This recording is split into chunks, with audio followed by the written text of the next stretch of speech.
රාජ්‍ය සේවකයන් වන අපිට ඔබට තියෙන්න ඕනේ විශිෂ්ටතම කුසලතාවය මොකද්ද? දක්ෂතාවය මොකද්ද? රාජ්‍ය නිලධාරීන්ට තියෙන්න ඕනේ විශිෂ්ටතම කුසලතාවය සහ දක්ෂතාවය තමයි තීරණ ගැනීමේ හැකියාව.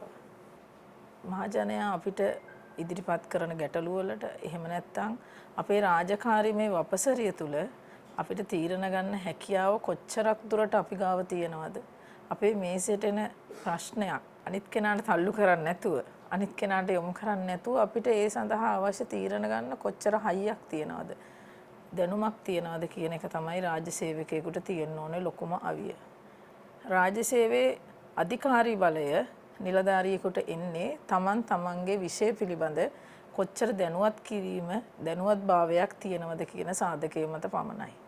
එහෙම නැතුව අපි නිල බලයෙන් මොන තනතුරු වල හිටියත් ඒ තනතුරේ අදාළ වගකීම් ඉටු කරන්න තරම් දැනුමක් නැත්තම් කුසලතාවයක් නැත්තම් ඒ රාජකාරීමේ වශයෙන් මහජනයා අපෙන් බලාපොරොත්තු වෙන අපේ තනතුරෙන් අපිට දීලා තියෙන අධිකාරී බලය අපිට හම්බ වෙලා නැහැ. මේ සඳහා අපි කරන්න ඕනේ මොකද්ද? මේ සඳහා අපි සියලුම රජයේ සේවයේ නිලධාරීන් අපිට අවශ්‍ය දැනුම කුසලතා යාවත් කාලීන කරගන්න ඕනේ. අපි සේවයට බැඳිලා විශ්‍රාම යන තෙක්ම මේ රාජ්‍ය සේවයේ අඛණ්ඩව අදාළ දැනුම යාවත් කාලීන කරගන්න එක තමන්ගේ වගකීමක්. ඒක රාජ්‍ය සේවයක කොටසක් වෙනවා. රාජ්‍ය පරිපාලන පළාත් සභා හා පළාත් පාලන අමාත්‍යාංශය රාජ්‍ය සේවකයන් සඳහා මේ අවශ්‍යතාවය මනාව හඳුනා ගනිමින් අලුත් ප්‍රවේශයකින් ඔවුන්ගේ ආකල්ප පුහුණු කුසලතා වැඩි දියුණු කරලා තමන්ගේ දියුණුවට තමන්ගේ තීරණ ගැනීමේ බලාධිකාරිය පණ ගන්නවන්න බලාත්මක කරන්න අලුත් උත්සාහයක් ගනිමින් සිටිනවා. එනම් ඔබට අවශ්‍ය පුහුණු අවශ්‍යතාවයන් හඳුනගෙන අවශ්‍ය පුහුණු වැඩසටහන් සැලසුම් කිරීමයි.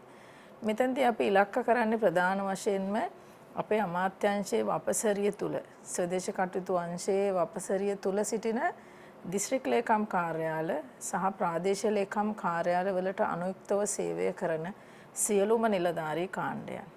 විශේෂයෙන්ම මේ වගේ පසු ආපදා කටයුත්තකදී නිරත වෙලා ඉන්න දිවාරය නොබලා නිරත වෙලා ඉන්න ඔබ හැමෝටම විශාල අභියෝගයක් තියෙනවා. මේ රටේ සංවර්ධන කාර්යයන් අපේ රට නැවත ගොඩනැගීමට රජය බලාපොරොත්තු වෙන ඒ වගේම අපේ තියෙන වගකීම් ඉෂ්ට කරගන්න අපේ තියෙන කාර්යභාරය කඩිනමින් සහ නිවැරදිව නීත්‍යානුකූලව අපි සිදු කරන්න ඕනේ. ඒක අපේ දෙවුර මත පැටවිලා තියෙන වගකීමක්. මේ විපතෙන් පීඩාවට පත්ව සියලුම දෙනා සහ සියලුම මහජනතාව සියලුම සේවාවන් යථාවත් වෙනතුරු බලාගෙන සිටින්නේ අපි දෙස. ඒ නිසා මේ සඳහා ඔබට අවශ්‍ය පුහුණුව කුමක්ද කියලා හඳුනා ගන්න පුහුණු අවශ්‍යතා විශ්ලේෂණයක් අපි සැලසුම් කරලා තියෙනවා. මේ ඇත්තටම පුහුණු අවශ්‍යතා විශ්ලේෂණය මීට මාස කිහිපයකට පෙර සියලුම ප්‍රාදේශීය ලේකම් කාර්යාලවලට සියලුම දිස්ත්‍රික් ලේකම් කාර්යාලවලට ලබා දුන්නා. මොකද පුහුණුවක් සාර්ථකව සැලසුම් කරන්න නම් ඔබට අවශ්‍ය කුමක්ද කියලා අපි දැනගන්න ඕනේ. එසේ නැතුව සාම්ප්‍රදායිකව පුහුණු කරුවන්ට පුහුණු ආයතන වලට අවශ්‍ය දේවල් නිලධාරීන්ට ලබා දීම ප්‍රයෝජනවත් වන්නේ නැහැ. ඒ නිසා ඔබට මා කාරුණිකව ඉල්ලා සිටිනවා මේ සමග ඔබ වෙත යොමු කරන මේ පුහුණු අවශ්‍යතා විශ්ලේෂණය පුරවලා අපිට ඔබගේ අවශ්‍යතාවය පිළිබඳ දැනුවත් කරන්න කියලා. මේ වෙනකොටත් ප්‍රාදේශීය ලේකම් කාර්යාල 153ක නිලධාරීන් 3386 දෙනෙක් මේ පුහුණු අවශ්‍යතා විශ්ලේෂණයට තමන්ගේ දායකත්වය ලබා දීලා තියෙනවා. එනම් ඒ අවශ්‍යතාවය කුමක්ද කියලා අපිට හඳුනා ගන්න මේ විනාඩි කිහිපයක් වැය කරලා ඔවුන් මේ උදව්ව ලබලා දීලා තියෙනවා. මේ පුහුණු අවශ්‍යතා විශ්ලේෂණය සියලුම ප්‍රශ්න සකස් කරලා තියෙන්නේ විද්‍යානුකූල පදනමකින්. ඔබ කවුද ඔබට අවශ්‍ය කුමක්ද කියලා අපිට දැනගන්න අවශ්‍ය සියලුම තොරතුරු එහි තියෙනවා. ඔබට මේ සඳහා වැය වෙන්නේ විනාඩි 5ක 6ක කාලයක්. ඒ විනාඩි 5ක 6ක කාලය වැය කරලා මේ අවශ්‍යතා විශ්ලේෂණය සම්පූර්ණ කරන ලෙස මා සියලුම නිලධාරීන්ගෙන් ඉල්ලා සිටිනවා දිස්ත්‍රික් ලේකම් කාර්යාල 25 සහ ප්‍රාදේශීය ලේකම් කාර්යාල 341. මේ සඳහා දැනටමත් මේ අවශ්‍යතාවය අපිට දැනුම් දීලා තියෙන කාර්යාල 153ත් සියලුම කාණ්ඩ මේ සඳහා තමන්ගේ අදහස් ලබා දීලා නැත්නම් එය ලබා දෙන ලෙස මා ඉල්ලා සිටිනවා.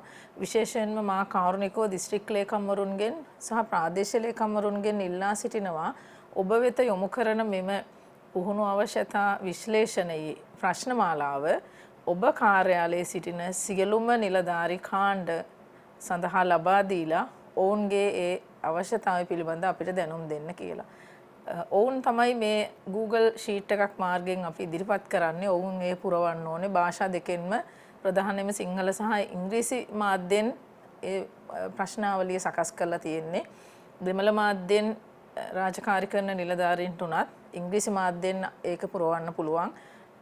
ඔවුන්ගේ පුහුණු මාධ්‍ය කුමක්ද කියලා අපි පසුව තීරණය කරනවා. සිංහලෙන්, ඉංග්‍රීසියෙන් සහ දෙමළ යන භාෂා තුනෙන් මේ පුහුණු පාඨමාලා අපිට සකස් කරන්න පුළුවන්. එහෙනම් මේ ලැබුවා වූ අලුත් අවුරුද්දේ අලුත් ප්‍රවේශයකින් අපේ රාජ්‍ය සේවයේ සියලුම නිලධාරීන්ට සුබ අලුත් අවුරුද්දක් පතනවා මම.